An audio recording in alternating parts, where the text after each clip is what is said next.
पहली नज़र में जब आप ये वीडियो देखेंगे तो आपको लगेगा कोई ट्रैफिक या पुलिस का नाका लगा हुआ है, पुलिस यहाँ पर चालान कर रही है। लेकिन हकीकत ये नहीं है। हकीकत ये है कि गांधीनगर इलाके में एक बड़ी चोरी हुई है। वहाँ पर एक मोबाइल शॉप के अंदर मोबाइल्स की चोरी हुई है, जिसमें पुराने मोबाइल, नए मोबाइल, आईफोन, लैपटॉप और सीसीटीवी का डीवीआर तक चोर वहाँ से उड़ा करके ले गए हैं। दुकान का नाम बेस्ट प्राइस जोन है। उस दुकान के अंदर से लाखों के मोबाइल चोर उड़ा ले गए और डीवीआर तक को नहीं छोड़ा, वो भी ले गए। वाईफाई का डिब्बा भी वहाँ से चोर जो है वो उठा करके भाग गए। लेकिन हुआ क्या, अब दुकान का मालिक जो है वो एक तस्वीर दिखा रहा है। वो तस्वीर ये है, उसका ये कहना है कि कुछ दिन पहले ये व्यक्ति उनकी दुकान पर आता है और वहाँ पर आकर के मोबाइल खरीदने की बात करता है। जब उसे मोबाइल दिखाया जाता है और बिल निकालने ही वाला होता है दुकानदार, और उस वक्त ये मोबाइल लेकर के वहाँ से फरार हो जाता है, ये वहाँ से भाग जाता है। जैसे न तैसे दुकान मालिक ने इस चोर का पता लगा लिया। उसके बाद पुलिस को जानकारी दी कि ये वो चोर है जिसने चोरी की है। पुलिस ने दुकानदार से ये कहा कि अगर हम अभी पकड़ने के लिए गए तो वो यहाँ से भाग जाएगा। इलेक्शन ड्यूटी में पुलिस बिजी है, अभी पुलिस नहीं जा सकती, बाद में पुलिस इसे पकड़ लेगी। अब दुकान मालिक ये कह रहा है कि पुलिस अगर मौका रहती इसे पकड़ लेती तो शायद इतनी बड़ी वारदात ना होती। हो सकता है कि इसी व्यक्ति ने और इसके गैंग ने इनकी दुकान के अंदर इस बड़ी चोरी को अंजाम दिया है। उसे ये लगा होगा कि अगर उसने पहली बार इस दुकान के अंदर एक मोबाइल लेकर के वो यहाँ से भागा है, उसे दुकानदार ने पकड़ने का प्रयास नहीं किया, पुलिस रिपोर्ट नहीं करवाई, जिसकी वजह से उस चोर को लगा होगा कि अब वो मालिक कुछ नहीं करने वाला। उसका हौसला बढ़ गया और कुछ दिन के बाद उसने एतवार को, जब ये दुकान बंद रहती है, उस दिन उसने इस चोरी को अंजाम दिया। दुकानदार को इसकी भनक तक नहीं थी कि उसकी दुकान जो है वो लूटी जा चुकी है और चोर उसे लूट करके ले गए हैं। लाखों की चोरी हो चुकी है। ये दुकानदार को एहसास तक नहीं था। वो अपने घर में बड़े आराम से बैठा हुआ था।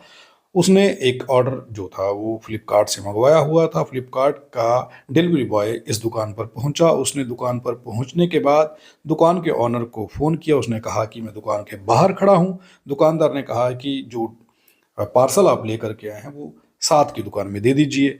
लेकिन फ्लिपकार्ट का वो डिलीवरी बॉय पहले भी इनकी दुकान पर आता होगा, जाहिर सी बात है, जान पहचान होगी। जब उसने दुकान के शटर को देखा तो शटर के ताले जो थे वो टूटे हुए थे, जहां से उसे अंदाज़ा हो गया कि यहाँ पर चोरी हो चुकी है। उसने कहा कि डिलीवरी बॉक्स तो मैं जो है वो साथ की दुकान वाले को दे देता हूँ, लेकिन आपकी दुकान के ताले टूटे हुए हैं।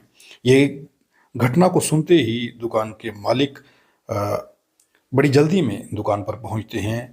ये बात सुनने के बाद, और कोई भी दुकानदार जो होगा वो जब ऐसी घटना के बारे में सुनेगा वो वहाँ पर पहुंचेगा। जब वो वहाँ पर आया तो सामने क्या होता है कि दुकान लूटी जा चुकी होती है। दुकान के अंदर से आईफोन, मोबाइल फ़ोन, लैपटॉप हुआ, डीवीआर जो था वो भी चोर उड़ा ले गए थे। यहाँ तक कि वाईफाई का डिब्बा तक चोर वहाँ से उड़ा करके ले गए थे। लेकिन अब सवाल ये है कि पुलिस को जब 2-3 दिन पहले हुई वारदात की जानकारी दी गई थी, पुलिस अगर उस वक्त एक्शन ले लेती तो शायद इस बड़ी घटना को अंजाम ना दिया जाता।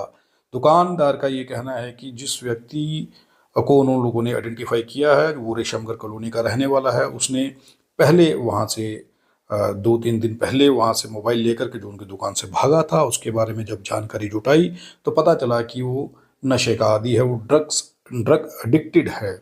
तो पुलिस ने दुकानदार को यह आश्वासन दिया कि पुलिस अपने तरीके से उस चोर को पकड़ लेगी, आप उसे पकड़ने का प्रयास ना करें। पुलिस अभी इलेक्शन ड्यूटी में बिजी है, बहुत ज़्यादा जिम्मेवारी है, बहुत परेशानी है, हम जैसे ही फ्री होंगे इसे पकड़ लेंगे। ये तस्वीरें जो आप देख रहे हैं, इसे पकड़ने की बात पुलिस ने कही थी, लेकिन इसे नहीं पकड़ा गया। अब दुकानदार ये कह रहा है कि यही वो व्यक्ति हो सकता है, क्योंकि ये नशेड़ी है, ये ड्रग एडिक्टेड है, और हो सकता है कि इसने अपने गैंग के लोगों के साथ या इनके साथ कोई और गैंग जो मिला हुआ हो उसने चोरी की हो।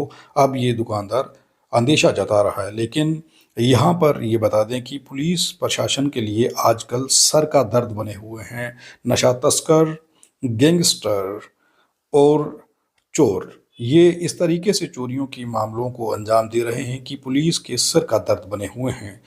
और नशा तस्कर भी लगातार अपने कारनामों को अंजाम दे रहे हैं, उन्हें रोज पुलिस पकड़ रही है लेकिन अंकुश नहीं लग रहा है। बड़ी परेशानी जो है वो पुलिस के लिए इन दिनों बनी हुई है, लेकिन पुलिस मेहनत कर रही है। पुलिस करे तो करे क्या?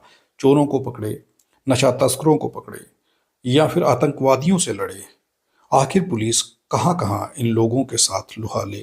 फिर भी हमारी जम्मू कश्मीर पुलिस लगातार इन मामलों को सुलझाने का प्रयास कर रही है और हो सकता है कि इस मामले को भी कुछ घंटों में या कुछ दिनों में पुलिस सुलझा ले और ये चोरी के बड़े मामले की जो है जो लोग इसमें इन्वॉल्व हैं उन लोगों को पकड़ ले और बड़ी जल्दी इन दुकानदार का जो नुकसान हुआ उसकी भरपाई हो।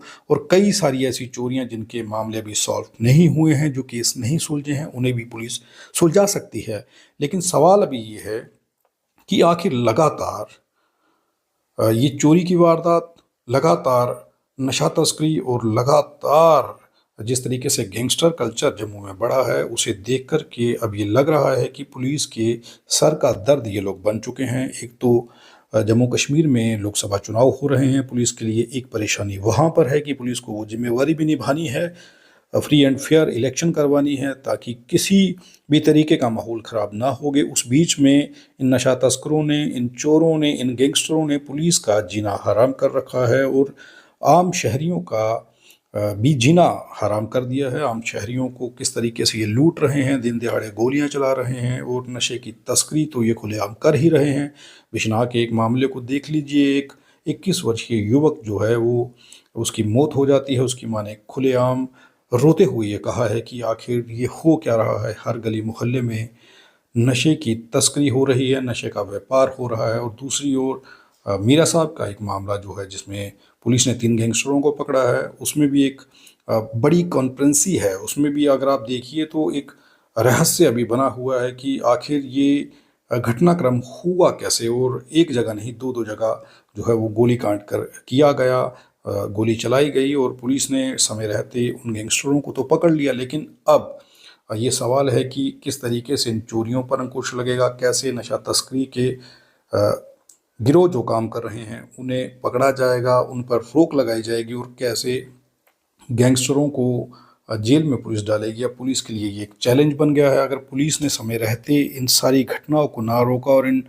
नशा तस्करों को, गैंगस्टरों को और चोरों को इनकी सही जगह जेल में ना पहुंचाए तो पुलिस के लिए परेशानी हो सकती है। पुलिस के लिए तो परेशानी है ही, क्योंकि पुलिस की ड्यूटी है इन सबको पकड़ना, लेकिन सबसे बड़ी परेशानी जम्मू कश्मीर के नागरिकों को है, खासकर जम्मू के नागरिकों को है, जम्मू के बच्चों को है, जम्मू के बुज़ुर्गों को है, जो घर से बाहर निकलते तो हैं लेकिन वो सुरक्षित घर पहुंचेंगे या नहीं, ये एक बड़ा सवाल खड़ा हो रहा है। आप देखते रहें आरटीआई इंडिया न्यूज़, लोकतंत्र का पहरेदार, ताकि हम पहुंचा सकें आप तक वो खबरें जो नहीं पहुंच रही हैं या फिर जो नहीं पहुंचाई जा रही हैं। धन्यवाद। हम किसी भी प्रकार का कोई विज्ञापन नहीं लेते हैं, हम आज़ाद पत्रकारिता करते हैं। अगर आप चाहते हैं कि आज़ाद पत्रकारिता जिंदा रहे तो आरटीआई इंडिया न्यूज़ का आर्थिक सहयोग करें ताकि आरटीआई इंडिया न्यूज़ आज़ाद पत्रकारिता करता रह सके।